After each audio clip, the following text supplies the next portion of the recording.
sholat itu merupakan bagian dari perintah Allah di dalam Al-Quran. Apakah hanya sekedar sholat saja? Di dalam Al-Quran banyak sekali perintah. Larangannya juga banyak. Artinya, kalau kita ingin menjalankan agama dengan baik, maka kita harus bisa memahami Al-Qurannya.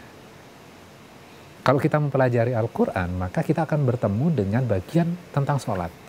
Bahwa sholat itu merupakan buah, ya, merupakan buah dari keimanan kita.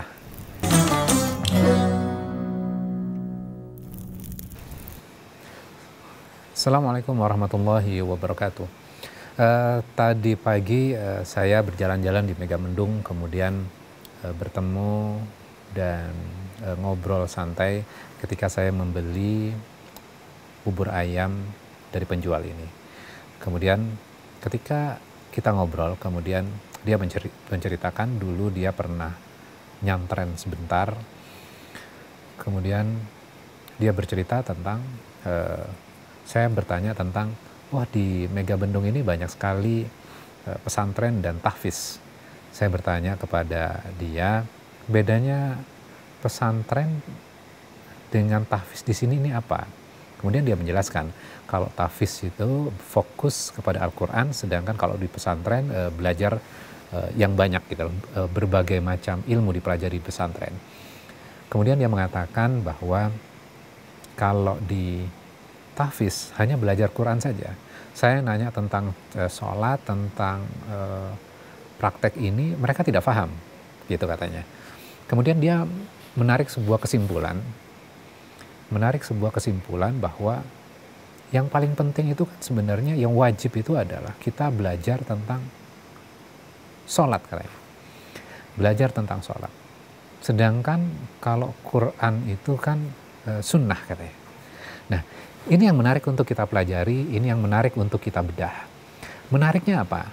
Menariknya adalah sholat itu wajib, sedangkan Quran itu adalah sunnah.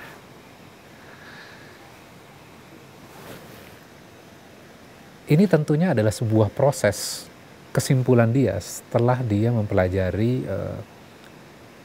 agama, kemudian dia berproses dalam kehidupan, kemudian dia memiliki sebuah pandangan mana yang penting, mana yang istilahnya sunnah.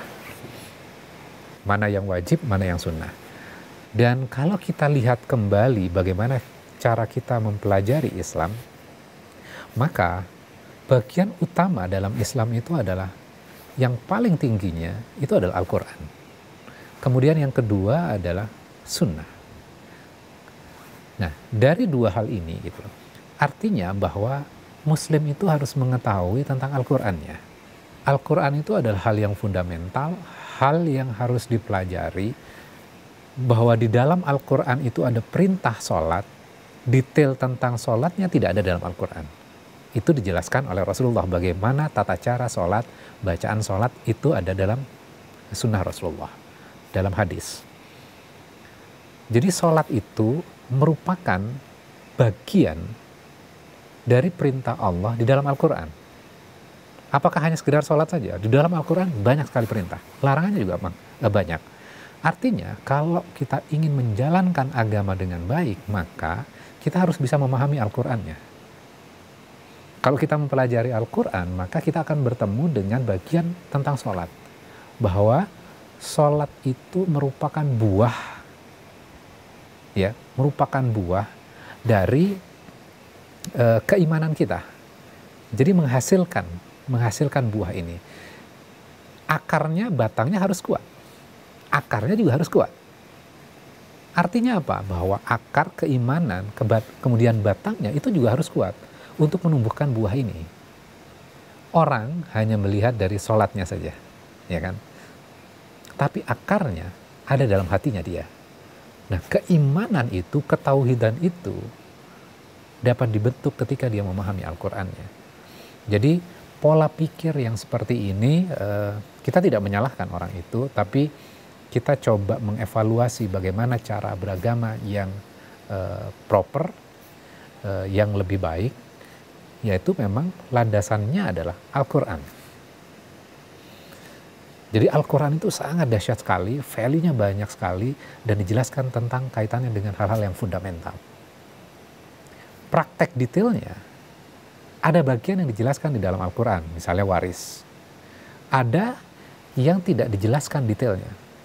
Manasik haji itu dijelaskan melalui sunnah Rasulullah. Kemudian sholat, tata cara sholat juga dijelaskan di dalam sunnah. Artinya bahwa kita harus clear ketika kita beragama, mana yang menjadi landasan utamanya, jangan kita tinggalkan. Al-Quran buat Muslim harus kita pelajari, karena ini adalah pegangan kita. Kemudian habis itu prakteknya itu ada dalam sunnah Rasulullah, dalam hadis Rasulullah.